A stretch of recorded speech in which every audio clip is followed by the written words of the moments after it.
Bonjour. Comme vous peut-être, j'ai grandi en regardant les films de Spider-Man. Et c'est fascinant de le voir grimper au mur. Tellement que je pense qu'on est nombreux à vouloir faire pareil.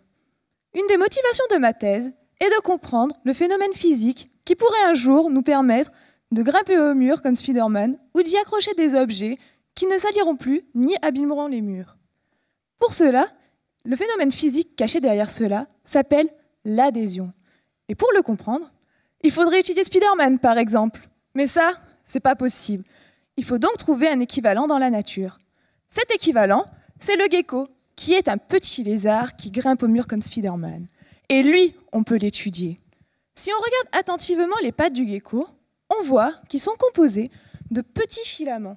Ces filaments sont déformables et sont de taille 1000 fois plus petite qu'un cheveu, ce qui fait qu'il y en a énormément sous le contact, tellement que quand le gecko va toucher le mur, ces petits filaments vont se déformer, augmentant ainsi l'heure de contact, et nous comprenons bien que l'adhésion augmentera également.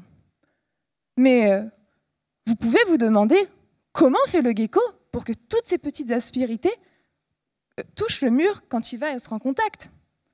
Eh bien tout simplement, il va appuyer sa patte contre le mur.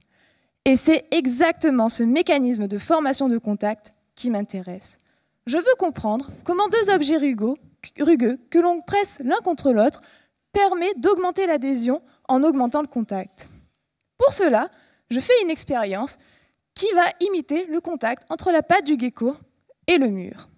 Bien sûr, mes objets en contact seront de géométrie très simplifiée par rapport à la patte du gecko pour trouver un lien entre l'adhésion et le contact. Ce que je fais, je mets en contact une petite sphère en caoutchouc déformable, de taille à peu près le millimètre, avec une surface remplie de petits piliers déformables de taille à peu près 100 fois plus petite que la bille. Une fois en contact, je peux mesurer l'adhésion et le contact. Quand je vais presser légèrement la bille sur les piliers, il va y avoir peu de contact et donc peu d'adhésion. Par contre, quand je vais appuyer fortement la bille sur les piliers vont être comprimés, augmentant ainsi l'heure de contact et l'adhésion également.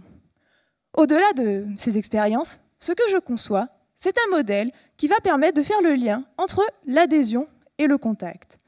Ainsi, on pourra faire mieux que le gecko et accrocher des objets au mur qui ne les saliront plus ni les abîmeront. Et pourquoi pas grimper au mur comme Spider-Man. Merci.